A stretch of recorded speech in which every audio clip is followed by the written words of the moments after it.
सनातनं एनम् आहुः उत आद्य स्यात् पुनर्नवः अहोरात्रे प्रजायेते अन्योन्यस्य रूपयोः अन्योन्यस्य रूपयोः ॐ भोग्यो भवदथो अन्नम् अन्नं मदात् बहुः यो देवम् उत्तरावन्तम् उपासातै सनातनम् उपासातै सनातनम् ॐ अन्तिसन्तं न जहाति अन्तिसन्तं न पश्यति देवस्य पश्य काव्यं न ममार न जीर्यति ॐ नमस्ते अस्तु आयते नमो अस्तु परायते नमस्ते प्राणतिष्ठत आसीनायोत ते नमः आसीनायोत ते नमः ॐ शांति शांति शांति ओम। आर्य प्रतिनिधि सभा का महिला विंग का कार्यक्रम, मुझे लगता है 156वीं संगोष्ठी आपकी चल रही है। ये बहुत ही सुंदर, कोरोना काल में पूरी तरह से आपने हम सभी को आनंदित किया है, आनंद दिलाया है। और इसका कई बार, मुझे लगता है मास में एक बार, कभी 2 मास में एक बार आपके मंच पर मेरा आगमन होता है आप सभी माताओं के दर्शन करने का। बहुत ही सुंदरता से, दिव्यता के साथ आप कुशल मंच संचालन कर रही हैं। और साथ ही साथ जितने भी आपकी जो आयोजिका टीम है, संगठन है, उन सभी को भी नमन वंदन अभिनंदन करती हूँ। और साथ ही जिन जिन के बहन हुए हैं, जैसे मैंने अभी रजनी जी को सुना, बहुत ही सुंदर भजन, मेरा फेवरेट भजन, बचपन में बहुत गाया है हमने ये। लेकिन रजनी जी का जो गायन है ना, वो वास्तव में ही स्वीट है। और उसमें एक प्रेरणा भी, जैसे लगता है उनके शब्दों में ही कहीं ना कहीं प्रेरणा आती है, बहुत चिंतन के साथ वो भजन रखती हैं। उससे पहले एक माता जी ने और गाया था, चंद्र माता जी ने, उन्होंने भी बहुत सुंदर जिंदगी का रहस्य दिया कि वास्तव में जिंदगी है क्या। और भी माताओं ने, बहनों ने बहुत सुंदर सुंदर प्रार्थनाएं भी यहाँ पर की होंगी, शुभकामनाएं दी होंगी, और भी कुछ कार्यक्रम यहाँ पर चला होगा, वो सारा मुझे नहीं पता, लेकिन अच्छा ही चला होगा। क्योंकि हमारी यहाँ पर जितनी भी जुड़ने वाली माताएं बहनें, मुझे यहाँ पर 92 की संख्या दिख रही है सामने स्क्रीन पर, और 8 मेरे सामने प्रत्यक्ष हैं। और 100 तो हो गए हैं, लेकिन 100 प्लस ही यहाँ पर होंगे अभी जो उपस्थिति है। बहुत अच्छी उपस्थिति आपकी जा रही है, आपका श्रम बोल रहा है, आपका पुरुषार्थ बोल रहा है। इसलिए आपको तो स्वयं अभिनंदन वंदन है ही, लेकिन साथ ही साथ जितने भी हमारे फॉलोअर्स हैं, किसी भी माध्यम से जुड़े हैं, चाहे वो इस जूम के माध्यम से जुड़े हैं, या फिर हो सकता है आपका प्रोग्राम कहीं और भी चल रहा हो वहाँ के माध्यम से, बल्कि मैं तो ये कहना चाहूँगी कि मेरे यूट्यूब पर भी एक कार्यक्रम जाने वाला है आपका। तो बहुत ही अच्छा कार्यक्रम है, और इसमें जिंदगी के बारे में व्याख्या की जा रही थी, जीवन है क्या। हम जब छोटे थे तो नरदेव ने एक भजन लिखा था, और इसी जीवन के ऊपर लिखा था। मेरा विषय तो ये नहीं है, लेकिन मैं विषय को जोड़ते हुए अपनी बात को आगे कहूँगी। तो वहाँ पर भी उन्होंने यही चेतावनी दी है। वहाँ पर क्या तर्ज थी, वो उस पहला एक भजन था जो मेरा बचपन में, कोई मैंने 8 वर्ष की आयु में अपने स्कूल में, विद्यालय में गाया था, जब हमारे यहाँ कोई वार्षिकोत्सव बड़ा हुआ था। उस पर मुझे उस वक्त 501 रुपये का इनाम मिला था, और कई माताओं बहनों के द्वारा मिला था। एक छोटी सी बच्ची अगर इस गीत को गा रही है, और इतने जिसमें इतनी चेतावनी है, उस गीत के 2 बोल रखूंगी, ज़्यादा नहीं, उसके बाद अपने विषय पर आऊँगी। जवानी गई तो प्रभु याद आया, कीमती समय क्यों बंदे व्यर्थ गवाया, कीमती समय क्यों बंदे व्यर्थ गवाया।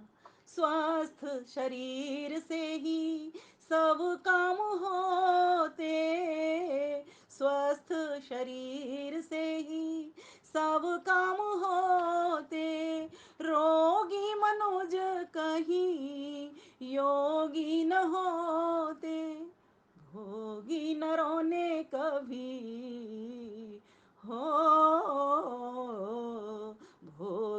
दूसरों ने कभी सुख नहीं पाया, दुख ही उठाया। जवानी गई तो प्रभु याद आया, कीमती समय क्यों बंदे व्यर्थ गवाया।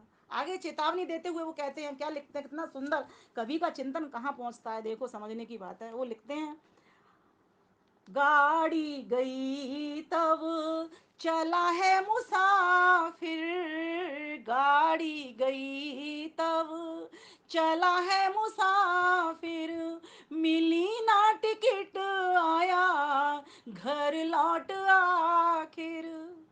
नरदेव ने उसे हो, नरदेव ने उसे मूर्ख बताया, बहु पछताया। जवानी गई तो प्रभु याद आया, कीमती समय क्यों बंदे व्यर्थ गवाया।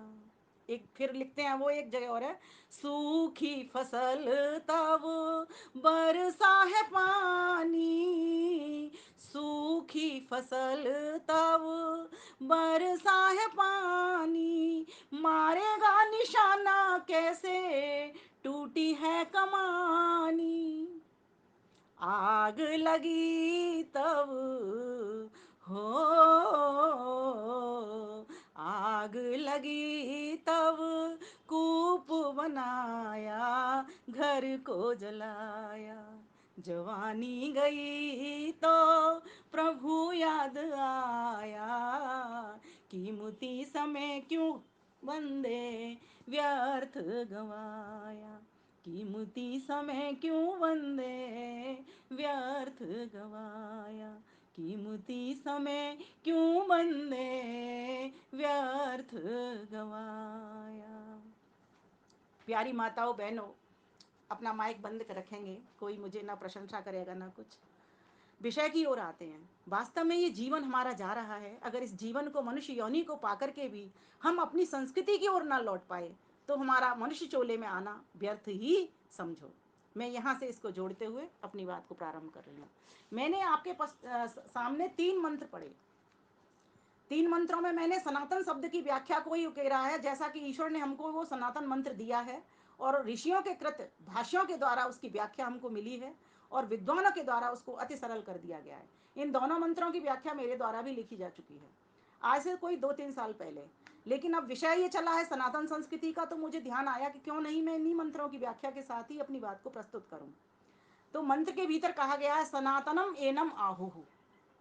सनातन कौन है, किसको सनातन कहते हैं? आहो कहते हैं।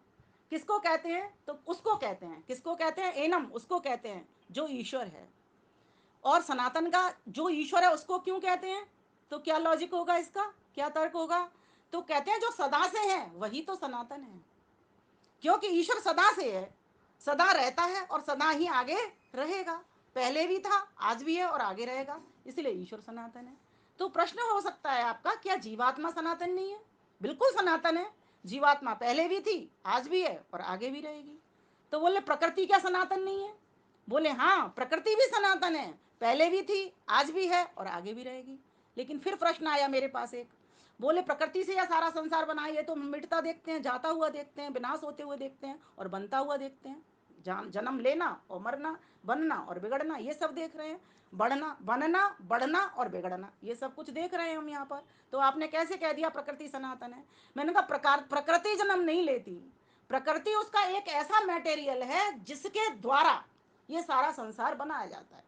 जैसे रोड़ी है, सीमेंट है, पानी है, इसके द्वारा मकान का ईंट है, उसके द्वारा मकान का निर्माण किया जाता है। ठीक इसी प्रकार से परमपिता परमेश्वर जो कि सनातन है, सनातनम एनम आहु, जिसको कि सनातन कहा गया है, जो सदा से है, सदा रहने वाला है और आज भी है, ऐसा परमपिता परमेश्वर जिसके गर्भ के भीतर सनातन प्रकृति पड़ी हुई थी, जिसके गर्भ के भीतर जीवात्मा पड़े हुए थे, इसलिए तो उसको हिरण्यगर्भ कहा जाता है। उस परमेश्वर इतना बड़ा है, उसके भीतर ही सनातन प्रकृति पड़ी है, अर्थात जो सदा रहने वाली है, वो मिटती नहीं है, मरती नहीं है, बस उसका विस्तार होता है और सूक्ष्म होता है। जब प्रलय होती है तो सूक्ष्मता में आ जाती है, वो अपने स्वरूप में आ जाती है, सतोगुण रजोगुण तमोगुण में। और जब उसका विस्तार होता है तो संसार के रूप में, नाना रूपों में, रंगों में ये प्रकट हो जाती है। रूपों में, रंगों में कैसे आ जाती है? जो सनातन है, बोले वो इसलिए आ जाती है कि जो सत्व रज और तम जो गुण है ना, उनके रंग हुआ करते हैं। कहते हैं सत्व गुण का जो रंग होता है वो कौन सा होता है? श्वेत, सफेद, व्हाइट। और जो रजोगुण है उसका रंग कौन सा होता है? बोले रेड, लाल, रजह जिसको कहते हैं हम रजोगुण। और बोले उसका सतोगुण रजोगुण तमोगुण का कौन सा रंग होता है? बोले उसका काला, जिसको कृष्ण कहा गया है। प्रकृति का एक मंत्र आता है, उसमें यही बताया गया है कि प्रकृति कैसी है, सत्व रजस और तमस, इन तीन स्वरूपों वाली है। तो ये सनातन है। तो तीन बातें निकल करके आ गई। ईश्वर सनातन है, जीवात्मा सनातन है और प्रकृति सनातन है। और आगे चौथी बात भी है। बोले और क्या सनातन है? तो बोले जो ईश्वर सनातन है उसकी वाणी भी सनातन है। बोले वो कैसे? बोले वेद का ज्ञान। तो मेरे पास फिर प्रश्न आया कि बहन जी ये बताइए, जब सृष्टि बनाता है परमेश्वर तब मनुष्य के साथ नत्थी करता है। आपने एक प्रवचन में पहले हमें ये कहा, आप कैसे कह देते हो? तो मैंने कहा आप संध्या करते हो ना? बोले हाँ करते हैं। तो मैंने कहा संध्या में आप बोलते हो ऋतम च सत्यम च भीद्वा तपसो जायता ततो रात्र जायता। इसमें क्या है? इसमें क्रम बताया गया है। ये जितनी जो भी सृष्टि है ये अनादि प्रवाह रूप से अनादि है। अर्थात पहले भी ऐसी जब जब सृष्टि परमेश्वर रचता है तब तब ऐसे ही रचता है, ऐसे ही सूर्य चांद बनाता है, ऐसे ही वेद का ज्ञान देता है, इसी प्रकार से सारे कर्म करता है जैसे आज सृष्टि में होते हुए व्यवस्था के कर्म दिखाई दे रहे हैं। और वही नियम चलाता है, ऋत और सत्य। ऋत कहते हैं कारण को, सत्य कहते हैं कार्य को। और ऋत कहते हैं सृष्टि संबंधी नियम और सत्य कहते हैं जीव संबंधी नियम। मेरी बात को समझने की कोशिश करेंगे और लिखना चाहे तो लिख सकते हैं इसको। तो ऋत और सत्य से अर्थात इस संसार को बनाने के लिए दो नियम काम कर रहे हैं, एक कारण का नियम, एक कार्य का नियम। एक जीव संबंधी नियम काम कर रहा है, एक सृष्टि संबंधी नियम काम कर रहा है। सृष्टि संबंधी नियम क्या है? सूरज कहां से निकलता है? पूर्व से निकलता है। अस्त कहां होता है? पश्चिम में अस्त होता है। दो और दो कितने होते हैं? चार होते हैं। लेकिन अब इसी चीज को व्यवहार के लिए आप कहोगे, अपने व्यवहार के लिए, तो दो खरगोश भी चार खरगोश होते हैं बताने के लिए। और दो तोता भी तो चार तोता होते हैं। तो ये क्या है? ये सभी की सभी बातें, जितनी भी बातें जो निकल रही हैं वे सभी की सभी सनातन हैं। अब आइए, अब आगे और चलते हैं। वेद भी सनातन हो गया। वेद का मैंने मंत्र भी बता दिया था आपको, अंत संतम न जाति अंत संतम न पश्यति देवस्य पश्य कामे न ममार न जीर्यति। वो सनातन इसीलिए, उसमें तो स्पष्ट ही कह दिया न ममार न जीर्यति। वो मरता नहीं है और बूढ़ा भी नहीं होता है। और दूसरी बात, ईश्वर की भी यहाँ पर सिद्धि हो रही है, जीव की भी सिद्धि हो रही है। कैसे सिद्धि हो रही है? कि ईश्वर तो पास हुए को छोड़ता नहीं, क्योंकि जीवात्मा से सबसे नजदीक परमात्मा पास है। बताइए है कि नहीं है? मन में सोचिए, ईश्वर हमारे सबके पास है कि नहीं है? जब कण कण में विद्यमानता है, ईशावास्यम इदम सर्वम, तो दूरी उसकी होगी कैसे? न उसकी काल से दूरी हमारी, अर्थात न समय से दूरी, न वस्तु से दूरी, न प्राणी से दूरी, न स्थान से दूरी। तो परमेश्वर कैसा हो गया? कड़कड़ में व्याप्त होने की वजह से हमारे भीतर भी परमेश्वर, बाहर भी परमेश्वर, दाएं बाएं ऊपर नीचे। हम संध्या मंत्रों में इस बात को भी पढ़ते हैं। तो कहा गया कि ठीक बात है ये आपकी, कि वास्तव में परमेश्वर तो छोड़ता नहीं जीवात्मा, लेकिन जीवात्मा उस परमेश्वर को छोड़ देता है। मजे की बात देखिए, जो इतना पास होते हुए भी इससे अधिक कोई पास नहीं है संसार में। परमेश्वर से पास कोई भी नहीं है। लेकिन कैसे नहीं दिखाई देता? जब पास है फिर भी क्यों नहीं दिखाई देता? पास की चीजें तो दिखती हैं। ये पुस्तक रखी है दिख रही है, ये मोबाइल रखा है दिख रहा है, ये अखबार रखा है दिख रहा है। बोले अब इसके ज्यादा भी तो पास कुछ जीवाणु ऐसे यहाँ चल रहे हैं, वो दिख रहे हैं क्या? नहीं दिख रहे। आंखों का काजल दिख रहा है क्या आपका? आप अपनी आंखों को देखिए जरा ऐसे करके, दिख रहा है क्या? नहीं दिख रहा। इसका मतलब जो पास चीज होती है हर चीज नहीं दिखती। कुछ चीजें दिखती हैं जो मोटे स्वरूप में है, मोटे आकार में, वो दिखती हैं। लेकिन आंखों की एक लिमिट है, लेकिन ईश्वर की तो लिमिट है नहीं। तो उसको इन आंखों से देखोगे तो अनलिमिटेड चीज कैसे दिखेगी आपको? लिमिट वाली चीज तो दिख जाएगी। माना कि एक पृथ्वी बहुत बड़ी है ये, अब पृथ्वी कैसे देखोगे आप? पृथ्वी का एक हिस्सा, छोटा सा हिस्सा तो देखोगे जो आपका घर के नीचे बनी हुई, जिस पे आप बैठे हो। लेकिन पूरी पृथ्वी को कैसे देखोगे? नहीं दिखाई देती। क्यों नहीं दिखाई देती? उसका बहुत सारा आकार है। तो ये जो नियम है ना इस प्रकार के, आम के बीज से आम का ही वृक्ष बनता है, ये नियम है सृष्टि का। तो ये सनातन है। और आज नहीं बनता, ये पहले भी ऐसा बनता रहा है। क्योंकि कह दिया यथावत सृष्टि रची जाती है परमेश्वर के द्वारा। अच्छा, चार वेदों का ज्ञान जो है वो अग्नि वायु आदित्य अंगिरा इन चार ऋषियों को दिया गया। तो ये बात भी तो सनातन है। ये कहाँ लिखी हुई है? ये वेद के भीतर ही, कल ही मैंने व्याख्या करके आपके पास पहुंचाई है कि एकया उत्पायया, हे अग्नि परमेश्वर, आपके एक पाद अर्थात आपने ऋग्वेद का ज्ञान दिया, दूसरी बात आपने द्वितीय या पाए उत द्वितीय, और आपने यजुर्वेद का भी ज्ञान दिया, फिर कहा पाहे उत तीसरे भी, फिर कहा आपने ना सामवेद का भी ज्ञान दिया, फिर आगे कह दिया पाए उत चतुस्र भी, आपने चारों वेदों का अर्थात अथर्व वेद का भी, विज्ञान वेद का भी आपने ही ज्ञान दिया है। ये बात का भी हमको परमेश्वर की जो सनातन वेद काव्य रचना है उसके भीतर हमको मिलता है। तो सोचिए, जब इतनी वस्तुएं, ये तो मैंने सिर्फ 4 वस्तुएं आपको कही हैं, अब आगे चलती हूँ समझाने के लिए इसको। उसके नियम सनातन, क्योंकि उसमें कोई परिवर्तन नहीं है। सनातन का एक अच्छा अर्थ देखेंगे हम, सदा से है, सदा रहेगा तो है ही, लेकिन अपरिवर्तनीय। जैसी सृष्टि उसने बनाई, जैसे नियम उसने बनाए, जैसी एक व्यवस्था उसने दी, वही की वही व्यवस्था आज भी मिल रही है और आगे भी मिलेगी। बस ये बात पकड़ने की है यहाँ पर। और दूसरी बात, जो सनातन होगी वो नूतन रहेगी। कैसे? अब इसको सिद्ध करो। आप कहोगे इसको सिद्ध करो, कैसे नूतन रहेगी, पुरानी क्यों नहीं होगी? मैंने कहा पुरानी भी होगी, पुरातन भी होगा। पुरातन को भी सनातन कहते हैं, नूतन को भी सनातन कहते हैं। बोले ये कैसे कहते हैं? मैंने अभी एक शब्द बोला था, उत अद्य स्यात् पुनर्नवः सनातनम एनम आहु। उत मतलब और, अद्य स्यात् पुनर्नवः, आज नया की नया हो जाता है। कैसे? दिन के बाद रात। अगर देखो अभी क्या कह रहे हैं हम, आज दिन है, ये है, फिर ठीक है, कल दूसरा दिन बीत जाएगा, तब तब हम उस दिन में आ जाएंगे तो क्या कहेंगे? आज दिन ये है। हमने ये तो नहीं कहा कल दिन ये है, आज दिन ये है। कल हो जाएगा तो क्या कहेंगे? आज दिन ये है, मंगलवार है। फिर परसों होगा तो क्या कहेंगे? आज दिन क्या है? बुधवार है। तो नया की नया है। इसी प्रकार से रात, आज की रात ये है, फिर दूसरे दिन रात में जब हम आ जाएंगे तो क्या कहेंगे? आज की रात ये है, फिर आज की रात ये है। इस प्रकार से दिन और रात का जो क्रम है वो नया की नया ही रहता है और पुराना की पुराना होता है। बोले पुराने के पुराने को सिद्ध करो, ये कैसे पुराना हो जाता है? बोले पुराना ऐसा आ जाता है जब वर्षों में अंकन आ जाता है। जैसे 10 दिन हो गए तो ये पुराना हो गया, 10 दिन हो गए, 20 दिन हो गए पुराना हो गया, 30 दिन हो गए पुराना हो गया, 365 दिन हो गए पुराना हो गया, 1000 दिन हो गए पुराना हो गया, 1000 रात्रि हो गई पुराना हो गया। तो बोले जो शाश्वत है, सदा से है, और जो नूतन भी है और पुरातन भी है, वही सनातन है। देखो ये वेद कह रहा है, कितनी सुंदर व्याख्या की है वेद ने। और आगे फिर एक और बात बताई वहां पर, सनातनम एनम आहो अहोरात्रे प्रजायते अन्यो अन्य स्वरूपयो।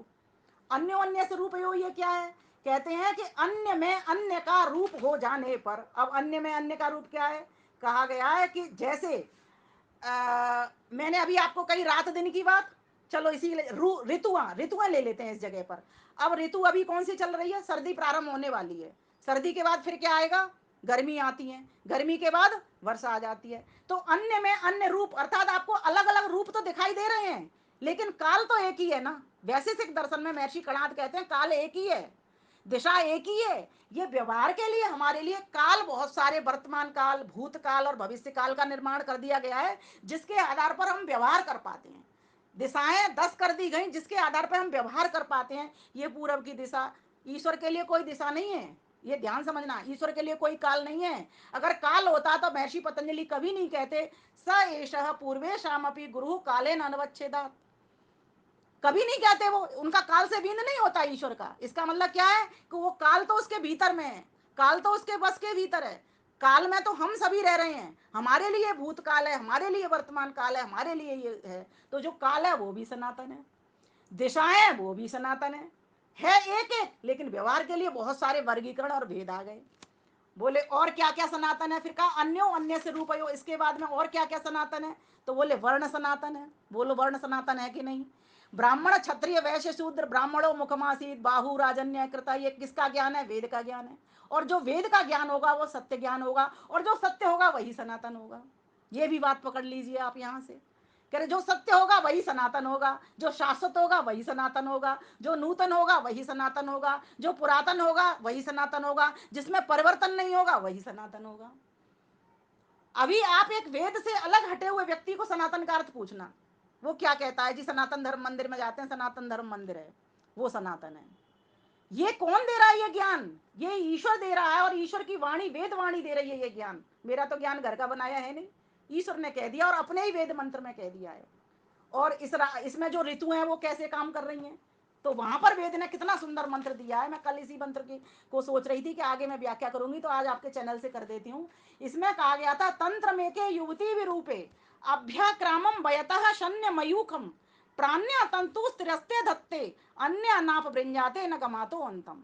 इस मंत्र के में कहा गया है कि उषा और रात्रि अर्थात दिन और रात्रि दोनों की दोनों एक जाल बुन रही हैं। किसका जाल बुन रही हैं? बोले ऋतुओं का जाल बुन रही हैं। कैसे बुन रही हैं? गर्मी के बाद वर्षा, वर्षा के बाद सर्दी, इस प्रकार से क्रमशः एक चक्र में बुन रही हैं। ये मरती नहीं है, ये कभी जन्म भी नहीं लेती, पर एक साइकिल चला दी है परमेश्वर ने, एक व्यवस्था चला दी है। जैसे एक समुद्र है, उसमें पानी भरा हुआ है, समुद्र का पानी ऊपर जाएगा, बाष्प बन करके उड़ेगा, बादल बनेगा, सूरज तपेगा, तप करके बादल को बरसाएगा, नीचे लाएगा, धरती में गिरेगा, अन्न फल फूल औषधियां बनेंगे उससे, उसको हम खाएंगे। खाने के बाद में फिर हमारा जो विष्ठा होगा, वेस्टेज होगा, वो भी जाएगा, या हमारा जो कर्म किया गया कर्म है यज्ञ आदि, वो भी सब जाएगा। फिर उसके द्वारा फिर उसी प्रकार से वो साइकिल चलेगी। इस प्रकार से ये अनवरत साइकिल चल रही है। तो ये जो सृष्टि का जो चक्र है ये सनातन है। बोले और क्या सनातन है? और भी कोई उदाहरण दे सकते हो? मैंने कहा आश्रम व्यवस्था सनातन है। बोलिए हमारे देश के भीतर, आज की बात छोड़ दिए, प्राचीन काल में क्या आश्रम व्यवस्था नहीं थी? ब्रह्मचर्य, गृहस्थ, वानप्रस्थ और सन्यास, यही चार अवस्थाएं हमेशा चलती हैं। यही आश्रम व्यवस्थाएं आज भी हैं और ये आगे भी चलती रहेंगी। और सभी आश्रमों का अपना अलग अलग नियम है कि किस नियम आश्रम में किस नियम से रहना। सबके अपने अपने कर्तव्य हैं, कौन से कर्तव्य को करना, कौन से कर्तव्य को नहीं करना। सबके अपने अपने धर्म है, किस धर्म को अपनाना, किस धर्म को छोड़ देना, अर्थात अधर्म को छोड़ना, धर्म को अपनाना। यह बात सनातन है। कोई पूछे ना आपको सनातन धर्म क्या है, बोले सनातन धर्म हमारा वेद के अनुकूल चलना, ये सनातन धर्म है। वेद के विपरीत चलना सनातन अधर्म भी है। बोले सनातन अधर्म भी होता है? मैंने कहा बिल्कुल होता है। वेद कहता है। बोले क्या कहता है, बताओ, इस बात को सिद्ध करो। मैंने कहा वेद कहता है ना, माम हिंसी, हिंसा मत करो, अधर्म छोड़ दो। तो मैंने कहा धर्म की बात भी वेद ने बता दी कि धर्म छोड़ दो, अधर्म मत करो। बोले और क्या है? बोले अक्षरिमा दी पे जुआ मत खेलो, ये भी वेद ने कह दिया। किसी को मत मारो, माम हिंसी, ये वेद ने कह दिया। गौ माता की रक्षा करो, गौ माता अग्न्या है, अदिति है, अवध्या है, जो काटने योग्य नहीं है, मारने योग्य नहीं है, हिंसा करने योग्य नहीं है। बोले ये सब कुछ बातें सनातन है। अच्छा, बोले फिर मेरे से एक प्रश्न ऐसा अटपटा सा आया है, अभी किसी का परसों पल्ले दिन की बात है, मैं उसको जवाब नहीं लिख पाई हूँ, अभी दूंगी। उसने पूछा इडली डोसा क्या है, ये क्या सनातन है? मैंने कहा नहीं है। बोले आप तो कह रही हो कि ये रोटी है वो सनातन है, और ये जो अन्न है वो सनातन। मैंने अन्न सनातन है, चावल सनातन है, गेहूं सनातन है, उड़द सनातन है, मूंग सनातन है। बोले ये कैसे सनातन है? मैंने कहा वेद का नवसस्येष्टि यज्ञ अगर आप करते होते तो आप मुझसे ये प्रश्न नहीं पूछते।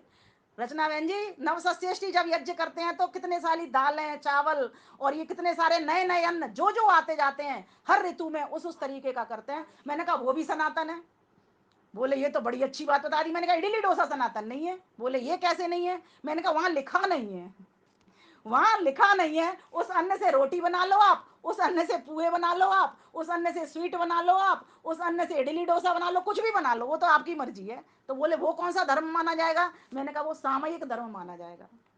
जितने भी रीति रिवाज, रस्मों रिवाज हैं। बोल फिर मेरे को एक प्रश्न और आया, बोले होली दिवाली क्या है फिर, ये क्या सनातन नहीं है? मैंने कहा बिल्कुल सनातन नहीं है। तो बोले फिर हम क्यों मनाते हैं? मैंने कहा इसलिए मनाते हैं कि वेद ने कहा है कि नई नए अन्न की ऋतुओं से और इस मौसम में आहुति लगाओ यज्ञ में। बोले हाँ ये बात तो है। तो बोले महर्षि दयानंद सरस्वती ने तो लिखा है कि होली के मंत्र हैं ये दिवाली के। मैंने कहा हम सामान्य जनों के लिए, हम नवसृष्टि नहीं समझते। उन्होंने साथ साथ नवसस्येष्टि भी लिखा हुआ है। होली पर भी कुछ आहुति दी जाती हैं और दिवाली पर भी कुछ आहुति दी जाती हैं, नवरात्रों में भी कुछ आहुति दी जाते हैं। जब जब ऋतु परिवर्तन होता है, ऋतु परिवर्तन में आने वाला हर अन्न, जो जो अन्न आ रहा है वो सनातन है। अब आप कहोगे रोटी पराठे ये सनातन क्यों नहीं है? मैंने नहीं है, वहां पर नहीं लिखा पराठे की बात, वहां पर अन्न की बात लिखी है। संस्कारित अन्न को करो, ये बात आती है। मैं ऋग्वेद पढ़ा रही थी, जब अपने मंदिर की बात बता रही हूँ, तब वहां पर मंडल शायद दूसरे या तीसरे में ये बात आई है कि अन्न को कैसे कैसे संस्कारित करो, कैसे कैसे संशोधित करो और क्या क्या वस्तु उसके भीतर मिलाओ, पर रोटी पराठे का वहां जिक्र नहीं है। मैंने कहा अन्न सनातन है। अगर कोई पूछे आपसे सनातन भोजन क्या है हमारा, तो वहां पर क्या कहना होगा? अन्न सनातन है, दाल सनातन है, चावल सनातन है, और दालों में उड़द का नाम भी आया है। मूंग का दाल भी नाम भी आया है, मसूर का नाम भी आया है। चावलों में तो बहुत सारे चावल आए हैं, समा के चावल भी आए हैं, जिस जिस तरीके की वैरायटी, 5-6 तरीके की कंगुनी वहां पर कहा गया है। आप जब नवश्रेष्ठी के मंत्र निकालोगी ना, वहां पर बहुत सारे चावलों का वर्णन निकले मिलेगा। आप मेरे से पूछ लेना, नहीं तो अलग से कभी, अब जब प्रकरण आएगा ना हमारा नवरात्रि का, तब उस विषय को उठा लेंगे वहां पर। तो बोले और बताइए, मैंने कहा सनातन तत्व भी तुमने बताया। बोले सनातन कर्म क्या है? मैंने कहा सनातन कर्म तो स्पष्ट है, वेद ने आज्ञा दी है, यज्ञो वही श्रेष्ठतमम कर्म, यज्ञ करो जो सबसे श्रेष्ठ है। बोले ये तो बढ़िया बात है। मैंने कहा वेद ने ये भी कहा है योग करो, शरीर को बलवान बनाओ, ये भी मंत्र मिल रहा है, शरीर को शुद्ध बनाओ, ये भी मंत्र बोल रहा है। मैंने कहा इसकी पुष्टि कौन किसने की? उन्होंने पूछा मुझसे। मैंने कहा मनु महाराज ने वेद की पुष्टि की है। बोले कहाँ की है? मैंने कहा है ना, अद्विगात्राणि शुद्धयंती, इस शरीर को जल से शुद्ध बना लो आप, इस शरीर को जल से स्वस्थ बना लो आप, खाना पीना इस प्रकार का करो, मन को शुद्ध बना लो सत्य बोल करके, आत्मा को शुद्ध बना लो विद्या और तप करके, और बोले बुद्धि को शुद्ध बना लो सत्य करके, सत्य का को तप करके, अर्थात सत्य को जीवन में धारण करके। बहुत सारे प्रश्न। बोले सनातन मर्म क्या है, चलो ये बता दो। तो मैंने कहा सनातन मर्म है ना, मूल में निवास करना। बोले वो मूल में क्या है? मैंने कहा मूल वेद है, संस्कृति हमारा मूल है, वो हमारी जान है, और यही हमारा आज का टॉपिक भी है। इसलिए मैंने ये सनातन के बिंदु इतने सारे आपके समक्ष रखे हैं। वास्तव में सनातन हमारी जान है। अगर आप इस मूल में रहोगे, तब तो आप कहीं भटकोगे नहीं, कहीं भ्रमित नहीं होगे, कहीं भयभीत नहीं होगे, न किसी के द्वारा भ्रमित कराए जाओगे, न किसी के द्वारा भटकाए जाओगे, न किसी के द्वारा भयभीत होने में आ पाओगे। और अगर आप अपनी जान को भूल गए, अपनी आत्मा को भूल गए, ये संस्कृति, वैदिक संस्कृति हमारी आत्मा है, अगर आप इस आत्मा को भूल गए तो तुम्हें कोई भी मार देगा। जो व्यक्ति इस वेद को भूल जाता है, अपनी संस्कृति को भूल जाता है, समझो वो मरा ही हुआ है। मेरी तरह दिखाई तो देगा, वो खूब बढ़िया काम करता हुआ दिखेगा, लेकिन अगर वैदिक नहीं है वो, तो समझ लेना उसने, अब वो आत्महंता है। वेद में इसी को आत्महंता कहा, यजुर्वेद के 40वें अध्याय में। स्वयं मरा हुआ है वो, जो वेद के सम्मत काम नहीं कर रहा। और यही तो अधर्म है। ज्ञाता बनने से, हम वेद के ज्ञानी होने से सिर्फ काम नहीं चलेगा, संस्कृति की सुरक्षा नहीं हो सकती। जब तक वेद ज्ञान को जीवन में धारण करके दूसरों के लिए आदर्श, दूसरों के लिए प्रेरणा छोड़ने वाले नहीं बन जाते। बोले सनातन प्रेरणा क्या है, ये बात बता दो। मैंने कहा बिल्कुल सुनो, सबका भला करना, सर्वे भवन्तु सुखिनः सर्वे सन्तु निरामया, ये हमारे वेदों ने भी बता दिया, और श्लोकों में, अन्य शास्त्रों में भी हमको ये वर्णन मिल रहा है, सबका भला करो परमात्मा। बोले सनातन जीवन क्या है? जीवन की बहुत बातें अभी चल रही थी। बोले सनातन जीवन बता दो। तो मैंने कहा ईश्वर के अनुकूल बर्ताव करना, रहना, जैसा कहा ऐसे वस्त्र करो। अब एक प्रश्न और आया था कि कौन से वस्त्र पहने हम, वेद में क्या वस्त्रों की चर्चा है? मैंने कहा बिल्कुल चर्चा है। आप अथर्ववेद खोलिए, अथर्ववेद में आपको चर्चा मिलेगी। अथर्ववेद में क्या चर्चा मिलेगी? बोले अपने अंगों को पूरे ढक करके रखो, एक भी आपका अंग प्रत्यंग दिखना नहीं चाहिए। सिर्फ नारियों के लिए नहीं है, ये पुरुषों के लिए भी बात है। अपने अंग को ढक करके रखो। अब तुम चाहे मैक्सी से ढक लो, चाहे साड़ी से ढक लो, चाहे पजामी सलवार से, इसे कुर्ते से ढक लो, चाहे चुन्नी से ढक लो, अब ये सनातन नहीं है। आप कहोगे ये सनातन क्यों नहीं है, वो सनातन क्यों है? मैंने कहा वेद एक फॉर्म देता है, एक फॉर्मूला देता है। अब वो फॉर्मूला की व्याख्या करना देश काल वातावरण परिस्थिति के अनुसार होती है। पंजाब में चले जाओ, वहां पर सलवार सूट चलता है, तो हमारे इधर आ जाओ उत्तर प्रदेश में, राजस्थान में, यहाँ साड़ी ज्यादा चलती है। हरियाणा में चले जाओ, एक पोलका और वो ज्यादा चलता है, नीचे का घाघरा। तो अलग अलग जगह की अलग अलग चीजें उनके अपने हिसाब से, वहां के सामाजिक व्यवस्था के अनुसार और देश काल पर्यावरण वातावरण के अनुसार, इस परिस्थितियों के अनुसार वो निर्माण होती है चीज। तो वो सनातन नहीं है। वस्त्र पहनना, वस्त्र से अपने शरीर को ढकना, ये सनातन है। और बोले सनातन दर्शन क्या है, चलो तुम दर्शनाचार्य हो तो यही बता दो। रचना बहन जी पूछ रही है सनातन दर्शन क्या है। जब मैंने इतनी बात कही तो मैंने कहा रिसर्च करना सनातन दर्शन है, ऋषि बनना, ऋषिकाएं बनना सनातन दर्शन है। रचना जी तो बड़ी खुश हो गई। वास्तव में हम ऋषि बनने के लिए यहाँ पर सभी बैठे हुए हैं। और बोले सनातन काल क्या है? मैंने कहा 12 आदित्य सनातन काल है। 12 आदित्य हैं क्या? नहीं, चैत्र वैशाख ज्येष्ठ ये सभी सनातन है, इसका वेद में जिक्र मिल रहा है हमको। आप उनकी क्या नाम है, अभय विद्यालंकार की पुस्तक खोलिए, वहां पर आपको ऋतुओं का वर्णन मिलेगा, और ऋतु के अनुकूल उन्हें मंत्र भी वहां पर लिखे हुए हैं। तो इस प्रकार से बोले सनातन काल क्या है? मैंने कहा 12 आदित्य संवत्सर, वर्ष को संवत्सर कहा गया है वहां पर। बोले वो सनातन है। वैदिक विनय, वैदिक विनय, वैदिक विनय में आपको सारा कुछ मिल जाएगा, उन्होंने पूरा ऋतुओं का वर्णन किया है। और फिर बोले सनातन अक्षर क्या है। बोली अच्छा ये प्रश्न मैं आपसे पूछती हूँ, सनातन अक्षर क्या है बताइए। कौन बता सकता है, हाथ खड़ा कर देगा, मैं पूछ लेती हूँ, नहीं तो मैं ही बता देती हूँ, फिर अगली बार आप मजबूत हो जाओगे, फिर प्रश्नोत्तरी खेल लेंगे। सनातन अक्षर क्या है? अच्छा, और क्या हो सकता है? देखो ये तो आपने ओम कहा है ना, ये सनातन शक्ति है।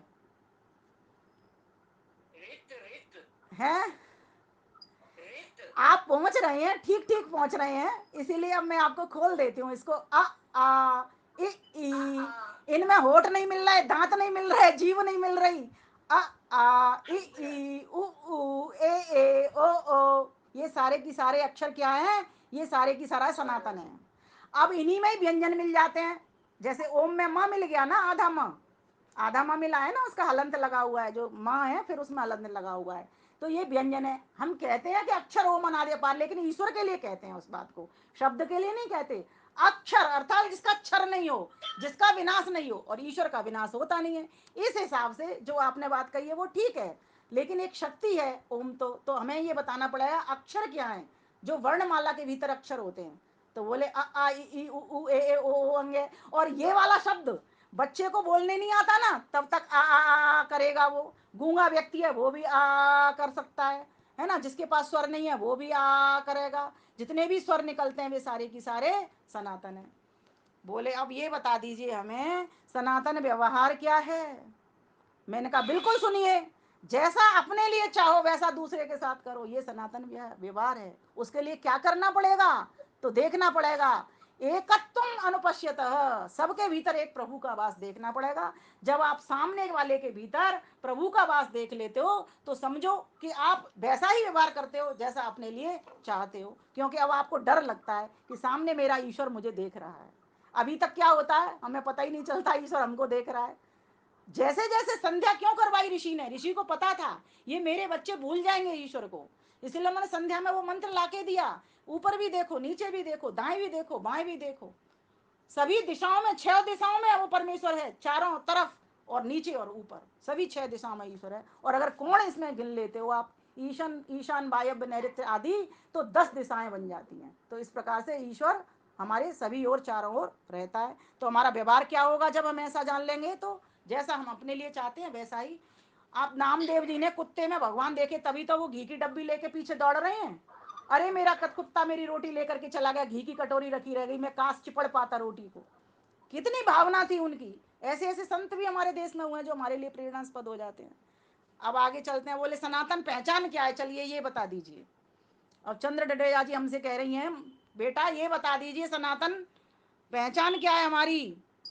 तो हमारी पहचान है हम आर्य हैं। अभी कौन सी माता जी ने गाया था उस दिन, कृष्णा माता जी आई थी यमुना विहार में, हम आर्य हैं। एक गीत है, बड़ा सुंदर गीत लगा मुझे, कभी उनसे पंक्तियां लूंगी, ये बहुत सुंदर है। तो हमारी पहचान है आर्य। बोले ये कहाँ मिलेगा हमको कि हम आर्य हैं। तो मैंने कहा बिल्कुल मिलेगा, हम ईश्वर के पुत्र हैं। ईश्वर का एक नाम आर्य है, नोट कर लो।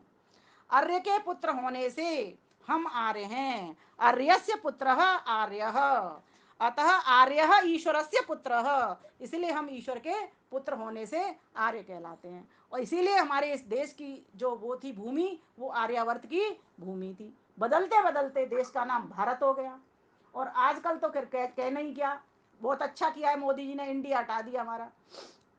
तो ये साधुवाद के पात्र हैं, ऐसे राजा देश में हो तो हमें हमारी सनातन संस्कृति को जिंदा रख सकते हैं, लंबे काल तक जीवित रख सकते हैं। सनातन तो मिटना ही नहीं चाहिए। और जब सनातन मिट गया तो फिर हम ही भी मिट गए, और हमारे हाथ से सनातन को छीना गया, हमारी संस्कृति को छीना गया। इसलिए आज हमें इतनी स्थिति में महर्षि दयानंद ने हमको देखा बदहाल स्थिति में, घनघोर अंधेरे में। अगर सनातन नहीं छिनता तो हम मजबूत ही रहते, हमारा कुछ बिगड़ने वाला नहीं था। और अभी भी हम खड़े हैं तो सनातन के कारण ही खड़े हैं। सता हमारी व्यवस्थाएं, हमारी वर्ण व्यवस्था हो, आश्रम व्यवस्था हो, हमारा धर्म हो, हमारा कर्म हो, हमारा मर्म हो, हमारे आश्रम हो, हमारी पहचान हो, ये सभी को जिंदा करने वाले कुछ चंद लोग तो बचे रह जाते हैं, जिनके भीतर श्रुति प्रतिष्ठित रहती है, अपनी संस्कृति प्रतिष्ठित रहती है। हमारी संस्कृति क्या है, खाने के बाद में खिलाना, अर्थात खिला करके खाना, इसको ऐसे भी कह सकते हो। और हमारी प्रकृति क्या है, खाना। और विकृति क्या है, छीन करके खाना। और हमारी कभी विकृति रही नहीं। हमारी कभी प्रकृति भी खाने की रही नहीं, हमारी संस्कृति रही हमेशा। हम खिला करके खाते हैं, पहना करके पहनते हैं, ये हमारी संस्कृति है। और इसी संस्कृति को जिंदा करने का काम हमारे वेद करते हैं, जो कि हमारी जान है, जो कि हमारी आन है, जो कि हमारी वान है। हमारा उड़ना कैसा हो, त्रैवर्णी, अर्थात ऋग्वेद, यजुर्वेद, सामवेद, ये वेद ने स्वयं कह दिया, तीनों वेदों को उड़ने वाला हो। त्रयी विद्या से मतलब सिर्फ 3 वेद नहीं है, ज्ञान कर्म उपासना, ये त्रयी ओढ़ना हमारा होना चाहिए। और इस चारों वेदों के भीतर ये ज्ञान कर्म उपासना रहता है। तो ये हमारा सनातन है। और सनातन बोले क्या है, बोले सनातन हमारा अधर्म भी तो होगा कुछ। मैंने कहा बिल्कुल अधर्म है, उसमें बात आती है। क्या मत करो, बोले द्वेष मत करो किसी से, अमर्ष मत करो, असहिष्णु मत बनो, राग मत करो किसी से, मोह मत करो, अन्याय मत करो, अज्ञान में मत रहो, अंधकार में मत रहो, अभाव में मत रहो। इसीलिए बहुत सारे मंत्र ये कि खूब 1000 100 हाथों से धन कमाओ, सतहस्त समारह, सहस्र संग्रह, 1000 हाथों में उसको लुटा दो। ये हमारी संस्कृति है। बाकी के पशु पक्षी संस्कृति को नहीं जान सकते। एक जात दूसरे जात से द्रोह कर रही है, कुत्ते को उठा लो, उल्लू को उठा लो, अंधेरे में देख रहा है वो। ऐसे मोह में हम ग्रसित हो गए हैं। मंत्र आता है ना थर्वेद में, लूक यातम, सुसुलू की यातम, जयसो यातम, उतको का यातम, कितना बड़ा मंत्र है। उसमें 6 प्राणियों के बारे में चर्चा आती है, वो मैं आज नहीं रखूंगी इस विषय को। तो कहने का भाव यहाँ पर ये है कि हम अगर कुत्ते जैसी जिंदगी जीने लगे, एक जाति दूसरे जाति से द्रोह करने लग गई, जाति कौन, मनुष्य, और मनुष्य मनुष्य से द्वेष करने लग गया, सोचो तो हमारी सनातन संस्कृति बचेगी। हमारे राजाओं ने भोग विलास में इसी तरीके से जीवन बिताया। एक राजा को दूसरे राजा ना देख नहीं सका, इसलिए हमारी सनातन संस्कृति हमसे छिन गई। बाहर है महर्षि दयानंद सरस्वती, तूने इस आर्यावर्त की भूमि को पुनः आर्यावर्त बनाने के लिए जितना प्रयास कर सकता था किया। वेदों का ज्ञान, शुद्ध ज्ञान हमारे समक्ष ला करके परोसा। वेदानुसार, वेदों के अनुकूल, वेद सम्मत तूने हमें ग्रंथ दिए, सत्यात प्रकाश जैसे, व्यवहार भानु, ऋग्वेदादिभाषी भूमि का संस्कार विधि जैसे, आर्य उद्देश्य रत्नमाला जैसे तूने हमें ग्रंथ दिए। और उन ग्रंथों के द्वारा पढ़ करके, पढ़ा करके आज हम अपनी संस्कृति की रक्षा करने के लिए सभी माताएं, बहनें और भाई, जितने भी लोग यहाँ पर, बहुत लोगों की संख्या दिखाई दे रही है, सभी हम आज लगे हुए हैं। प्यारे भाइयों बहनों, विषय बहुत बड़ा है। मुझे लग रहा है 40 मिनट मेरे हो चुके हैं। मुझे गीत भी बोलना था आज का लिखा हुआ। अभी इसमें मेरे पास बचे हैं 3 मंत्रों की व्याख्या, अभी एक ही मंत्र पे चल रही हूँ, सनातनम ए नमः। चलिए फिर कभी करेंगे और आगे की व्याख्या, क्योंकि यहाँ पर बहुत माताएं बहनें और बैठी हुई हैं। तो मैं सबसे एक निवेदन कहना चाहूँगी कि हमारे धर्म में, जैसे गंगा जल में अगर कोई गंदा पानी मिला दे, गंदे वस्त्र फेंक दे, गंदे चीज़ें फेंक दे, फैक्ट्रियों का पानी, कारखानों की क्या कहते हैं उसको, पॉल्यूशन फेंक दे, गंद फेंक दे, तो उससे गंदला हो जाता है। इसी प्रकार से अगर हमारी वैदिक संस्कृति में कोई मिलावट कर रहा है, कोई गड़बड़ कर रहा है, हमको भी उसको छांट छांट करके, बीन बीन करके निकाल करके दूर कर देना चाहिए। लेकिन कौन करेगा इस काम को, वो करेगा जो सही मायने में वेदों को ठीक प्रकार से सदगुरुओं के माध्यम से, अच्छे अच्छे बड़े बड़े गुरुओं के माध्यम से पढ़ करके, सुन करके, जीवन में ला करके, और इस सृष्टि में देख रहा है कि वेद में जो कहा है वो सृष्टि में है कि नहीं है, जो सृष्टि में है वो वेद में है कि नहीं है, तब वेद के अनुसार आचरण करता हुआ वो गंदी गलत गलत मिलाई। और वेद में तो मिलावट होती नहीं है, मैं तो वेदानुकूल ग्रंथों की बात कर रही हूँ। जहां पर मिलावट मिल गई है, जैसे पुराण आदि ग्रंथ हो गए, उनमें मिलावट मिल गई, उनको वो दूर कर सकता है और एक शुद्ध ज्ञान को परोस सकता है। तो हम अपनी गंगा जी को, अर्थात हम अपनी वैदिक संस्कृति को, मैं तो इसको गंगा कहती हूँ, निर्मल गंगा, इसको हम दूषित ना होने दें, प्रदूषित ना होने दें। इसकी रक्षा करने का हम सभी का कर्तव्य बनता है। और कर्तव्य नहीं, महर्षि दयानंद सरस्वती ने परम धर्म कर दिया है। वेद सब सत्य विद्याओं का पुस्तक है, वेद का पढ़ना पढ़ाना और सुनना सुनाना हम सब आर्यों का परम धर्म है। और ये जो धर्म है वही हमारा संस्कृति है, और वही संस्कृति सनातन है, वो कभी मरने वाली नहीं है, ना ममार ना जीरती। इसीलिए माताओं बहनों देखो, वेदों को अलमारी में मत सजाओ, वेदों को निकालो, एक पन्ना रोज पढ़ो, औरों तक पहुंचाओ। ऑडियो बना सकती हैं तो ऑडियो के माध्यम से, वीडियो बना सकती हैं वीडियो के माध्यम से, प्रवचन कर सकती हैं प्रवचनों के माध्यम से, इसको खूब आगे आगे ले जाओ। और हर बार जूम में ये चिंता करो, एक पौराणिक भाई बहन को मैं इस जूम में जोड़ूंगा, हर बार चिंता करो। और जितने भी लोग यहाँ पर सुन रहे हैं, भाई बहन सुन रहे हैं, जिन जिन की जूम चलती है, वे भी इस प्रयास करो, एक पौराणिक भाई बहन को मैं इसमें जरूर जोड़ूंगा अपनी जूम में। तो इस प्रकार से हम अपनी संस्कृति की सुरक्षा कर सकते हैं, अपने बच्चों के पास पहुंचाते हुए, पड़ोसियों में पहुंचाते हुए, मित्रों नातेदारों रिश्तेदारों में पहुंचाते हुए हम अपनी संस्कृति की सुरक्षा कर सकते हैं। और इस सनातन जो सदा से है, सदा रहने वाला है, इसको कोई आज तक मिटा नहीं सका है। लेकिन कहीं ना कहीं किसी न किसी चीज़ को एक ऐसा आधार चाहिए जिसके ऊपर वो बिल्डिंग खड़ी रह सके। तो आइए हम अपने भारत माता के ऊपर गर्व करें, आर्यावर्त की भूमि पर गर्व करें, महर्षि दयानंद पर गर्व करें और स्वयं ईश्वर का पुत्र होने पर अपने आप पर भी गर्व करें। मेरे साथ गाइए, मेरी रचना के साथ आनंद लीजिए।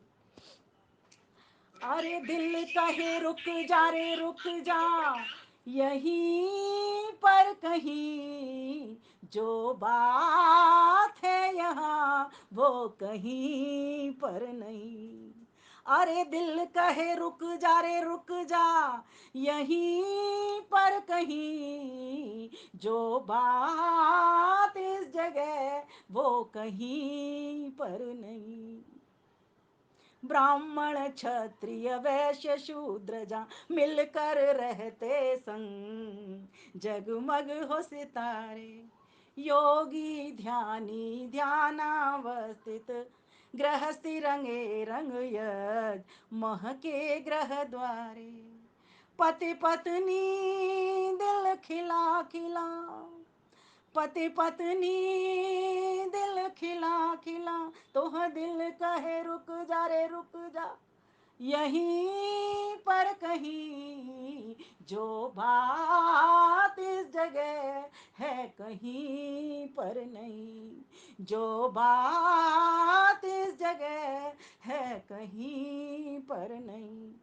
तीन तरह की ऋतुएं मौसम, फल सब्जी हर रंग, बहे गंग के धारे, स्वाहा स्वधा का घोष मनोरम, मंदिर बजते शंख, मृदु ध्वनि गुंजारे, मधुमास बसंती सावन की घटा, मधुमास वसंती सावन की घटा, रिम झिम घन घन बरसा, तो दिल का रुक जा रे रुक जा, यहीं पर कहीं जो बात इस जगह वो कहीं पर नहीं, जो बात इस जगह वो कहीं पर नहीं।